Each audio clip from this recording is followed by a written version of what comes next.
जाते हैं figures of speech को। इससे पहले हमने 1 to 7 फिगर्स ऑफ स्पीच के बारे में पढ़ा था। अब हम 8 पढ़ने जा रहे हैं, दैट इज एलिट्रेशन। अब एलिट्रेशन क्या है? तो आपने अल्फाबेट देखा होगा A to Z ABCD, right? उसमें कुछ वॉवेल्स आते हैं AEIOU। तो AEIOU को तो वॉवेल्स कहा जाता है, पर जो लेफ्ट ओवर अल्फाबेट्स बचते हैं उसे हम कहेंगे consonants.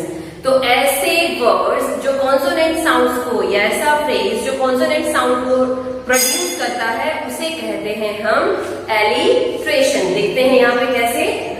Consonant sounds are repeated in a sentence for musical effect. Consonant sounds को बार बार रिपीट किया जाता है किसी भी सेंटेंस में, ताकि उसका जो म्यूजिकल इफेक्ट है वो देखने को मिले। जैसे यहाँ पे आप एग्जाम्पल देखेंगे ध्यान से, she shells by the seashore। अब यहाँ पे shore बार बार रिपीट हो रहा है। अगर आप ध्यान से देखें यहाँ पर ये जो एग्जाम्पल दिया हुआ है, तो आपको यहाँ पर नजर आएगा कि मैं किस चीज के बारे में आपको बताने की कोशिश कर रही हूँ। देखते हैं यहाँ पर, देखिए, she shells by the seashore। तो यहाँ पे shore वर्ड जो है वो बार बार रिपीट हो रहा है, जो कि कॉन्सोनेंट है, इसीलिए ये एलिट्रेशन माना जाएगा। सेम तरीके से देखें, can you keep the cat from clawing the couch? It's creating chaos। Again cat का जो साउंड है, जो बार बार सी, आप देखेंगे ध्यान से तो आपको नजर आएगा। तो इस तरीके के जो साउंड्स होते हैं उसे हम कॉन्सोनेंट साउंड्स कहते हैं, और यहाँ पर हमें फिर देखने को मिलता है क्या? Alliteration. Now let's switch to the another figures of speech, that is exclamation. Simple words में बोलो तो एक्सक्लेमेशन मतलब होता है सडन फीलिंग, अचानक से किसी चीज को फील करना, जिसमें हमारे इमोशंस होते हैं, आर्ग्यूमेंट्स होते हैं।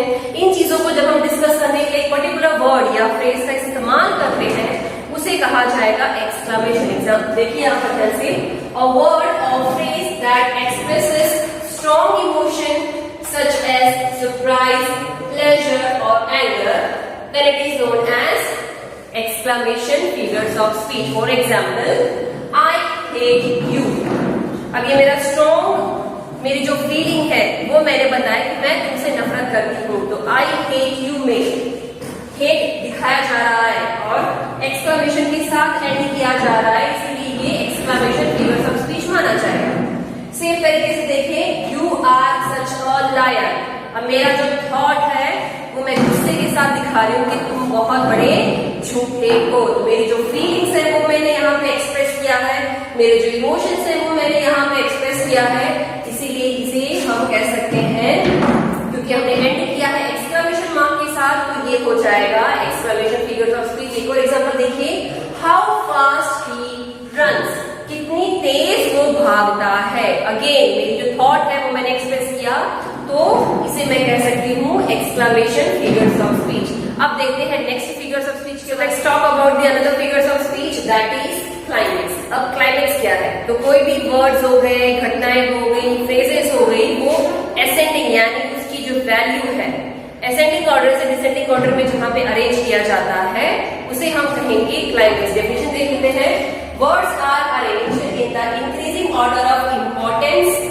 phrases or words are arranged in ascending order। increasing order means ascending order में words को या phrases को उसकी value के हिसाब से, उसकी importance के हिसाब से जहां arrange किया जाता है, उसे हम कहते हैं climax। example देख ले, if you think that's bad it gets worse। अगर तुम्हें लगता है वो बुरा है, तो बुरा नहीं, वो बहुत ही खराब है। तो बुरा स्टार्टिंग स्टेज होती है, राइट, किसी भी चीज की, और वर्ड्स उसका सेकेंड पार्ट है। यहाँ पे असेंडिंग ऑर्डर से अरेंज किया गया है उसकी इंपॉर्टेंस को, तो ये क्लाइमेक्स माना जाएगा। एक और एग्जांपल देखते हैं, let a man acknowledge his obligations to himself, his family, his country and his God. अब हर वो व्यक्ति, चलो उसको हम एहसास दिलाते हैं क्या, ऑब्लिगेशंस मींस उसकी जो रिस्पॉन्सिबिलिटी है वो किस किस चीज के लिए। तो शुरुआत होती है सबसे पहले खुद के लिए, खुद एक रिस्पॉन्सिबल पर्सन बने, अपने परिवार को प्रोटेक्ट करे, अपने कंट्री को प्रोटेक्ट करे, और फिर अपने भगवान का भी ध्यान रखे। तो अगेन असेंडिंग से डिसेंडिंग तक यानी इंपॉर्टेंस में उसको अरेंज किया जाता है जिस भी फिगर्स ऑफ स्पीच में, उसे हम कहते हैं क्लाइमेक्स। अब देखते हैं anti climax. Anti climax climax का ऑलमोस्ट उसके इंपॉर्टेंस के हिसाब से अरेंज किया गया था। यहाँ पे उल्टा हो रहा है, यहाँ पे सारे वर्ड्स या जो फ्रेजेस हैं उसको डिसेंडिंग ऑर्डर में अरेंज किया जाता है। देखते हैं, in this the statements gradually descend in order of importance. मैंने पहले ही बताया जो भी वर्ड्स हैं वो डिसेंड यानी बड़े से छोटे की तरफ डिसेंड होते हैं उनकी इंपॉर्टेंस के हिसाब से। एग्जाम्पल देख ले, she is a great writer, a great mother and a good humourist. वो एक महान लेखिका है, एक माँ है और एक अच्छी ह्यूमरिस्ट यानी हास्य कलाकार भी है। तब यहाँ पर सबसे बड़ी उसकी उपलब्धि क्या थी? महान राइटर बनना, लेखिका बनना। फिर वो उसके बाद माँ है और उसके बाद वो ह्यूमरिस्ट आती है। तो यानी यहाँ पे जो वर्ग की वैल्यू है उसके हिसाब से उसको अरेंज किया गया है, इसीलिए इसे हम एंटी क्लाइमैक्स कहेंगे। दूसरा एग्जाम्पल देखते हैं, he lost his family, his car and his cell phone. वो अपना परिवार खो बैठा, अपना कार खो बैठा और अपने फोन को भी खो बैठा। यानी यहाँ पे मे भी किसी घटना के बारे में बात कर रहे हैं, तो घटना में सबसे ज्यादा इंपॉर्टेंट क्या आती है? राइट, यहाँ पे क्या बताया जा रहा है? परिवार। परिवार सभी के लिए बहुत जरूरी है। उसके बाद उसने फोन के बारे में बात की और उसके बाद कार के बारे में बात की और लास्ट में उसके बारे में बात की फोन के बारे में। तो इंपॉर्टेंस देखिए, परिवार सबसे पहले रखा गया है, फिर बात आती है कार की और फिर बात आती है सेल फोन की। तो यहाँ पर इंपॉर्टेंस को डिसेंडिंग ऑर्डर में जहां अरेंज किया जाता है टर्न बाय टर्न, इस तरीके के हम फिगर्स ऑफ स्पीच को कहेंगे anti climax. Let's see the another figures of speech. So the next figures of speech is apostrophe. अब apostrophe क्या है?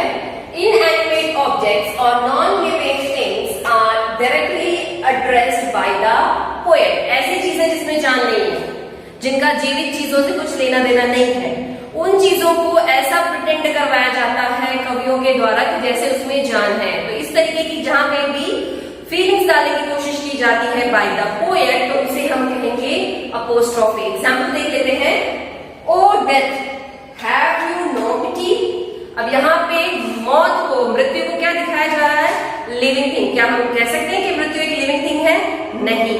क्या मृत्यु सांस लेती है? मौत सांस लेती है? नहीं। लेकिन यहाँ पे पोएटिक फॉर्म को और अच्छे तरीके से अपने जो भी रीडर्स है उन तक पहुंचाने के लिए जो कवि है उसने इस डेथ को क्या दिखाया है?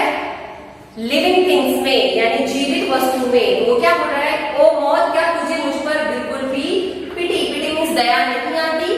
तो यहाँ पे इनएनिमेट यानी नॉन लिविंग थिंग को जब हम लिविंग थिंग के समान गिनते हैं या काउंट करवाते हैं बाय द पोएट, तो उसे हम कहेंगे अपोस्ट्रोफी। सेकेंड एग्जाम्पल देख लेते हैं, ब्लो ब्लो दो विंटर विंड। अब यहाँ पे ब्लो ब्लो दो मीन्स यू, विंटर विंड। अब विंटर विंड यानी ठंड के टाइम पे चलने वाली जो हवा है उसको लाइव दिखाया जा रहा है, जिंदा दिखाया जा रहा है। तो क्या कह रहा है? बहो बहो ठंडी हवा, जितना ज्यादा बह सकती हो बहो। अब क्या हवा में जान होती है?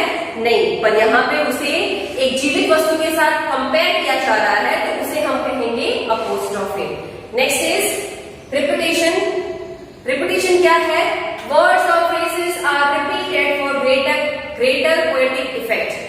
किसी भी वर्ड्स का या फ्रेजेस का कंटिन्यूअस जहां पर हमें रिपीटेशन देखने को मिलता है मोर देन 2 टाइम्स या 2 टाइम्स, तो उसे हम कहेंगे रिपीटेशन। एग्जाम्पल देखिए, रेन रेन गो अवे। अब यहाँ पे ये जो वर्ड है रेन और ये रेन, ये कितनी बार आया है? 2 बार, ताकि उसका जो ताल है, जो रिदम है पोएम का बना रहे। इस तरीके की फिगर्स ऑफ स्पीच को कहा जाता है रिपीटेशन। सेम तरीके से ब्लो ब्लो दो विंटर विंड, यहाँ पे भी ब्लो और ब्लो 2 बार रिपीट किया गया है, इसलिए यहाँ पर हम रिपीटेशन फिगर्स ऑफ स्पीच देख सकते हैं। इसके अलावा अगर आप ध्यान से देखेंगे तो एक और फिगर्स ऑफ स्पीच इसमें हिडन है, जो कि मैंने आपको पहले ही बताया था। ध्यान से देखिए, दैट इज एक्सक्लामेशन। तो यहाँ पे एक्सक्लामेशन फिगर्स ऑफ स्पीच भी आ रही है। जरूरी नहीं है कि एक लाइन में या एक पोएम में 1 से 2 ही फिगर्स ऑफ स्पीच हो, मोर देन दैट भी हो सकते हैं। तो यहाँ पे हमने एक ही में बार बार 2 वर्ड्स को देखा। इसके अलावा कॉन्सोनेंट साउंड की मैं बात करूं तो ब साउंड हमने यहाँ पे देखा ना, तो यहाँ पे हमने एक और फिगर्स ऑफ स्पीच के बारे में देखा है, दैट इज एलिट्रेशन। फाइन। तो इस तरीके की फिगर्स ऑफ स्पीच को हम कहेंगे repetition. Next figures of speech है वो है इंट्रोगेशन। अब सिंपली मैं बोलूं इंट्रोगेशन का मीनिंग क्या होता है, जहां पे सवाल जवाब किए जाते हैं।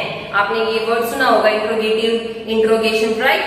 तो यहाँ पे हम पढ़ने जा रहे हैं इंट्रोगेशन फिगर्स ऑफ स्पीच, जिसमें सिंपली कुछ नहीं होता है, questions are asked not for the sake of answer but to create a poetic effect for more effects. यहाँ पे क्या बताया जा रहा है, यहाँ पे क्वेश्चंस पूछे जाते हैं लेकिन इसलिए नहीं कि हमें उसका जवाब मिले, इसलिए पूछे जाते हैं ताकि कविता में उसका अच्छा प्रभाव पड़े।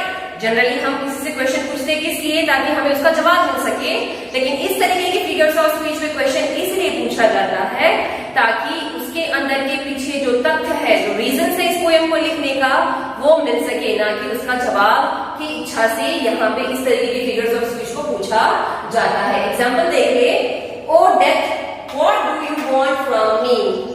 अब यहाँ पे डेथ यानी मौत को, तो क्या हम मौत को ये प्रश्न पूछ सकते हैं कि तुम मुझसे क्या चाहती हो?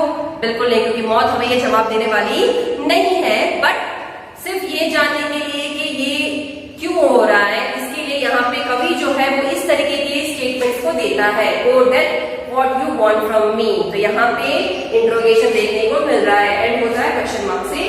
The next is when will it rain, I don't know. अब बारिश कब होगी मुझे पता नहीं है। अब ये भी एक पोएटिक इफेक्ट डालने के लिए ही यहाँ पे इंट्रोगेशन किया जा रहा है। इसका मतलब ये नहीं कि यहाँ पे हमें आंसर चाहिए, just to make it more effective in the poem lines. इस तरीके के पोएम्स में इस तरीके के सेंटेंसेस का इस्तेमाल किया जाता है। तो इस तरीके के फिगर्स ऑफ स्पीच को हम कहेंगे इंट्रोगेशन। तो आज हमने दूसरे कुछ फिगर्स ऑफ स्पीच के बारे में पढ़ा। आई होप आपको ये फिगर्स ऑफ स्पीच अच्छे से क्लियर हो गए होंगे।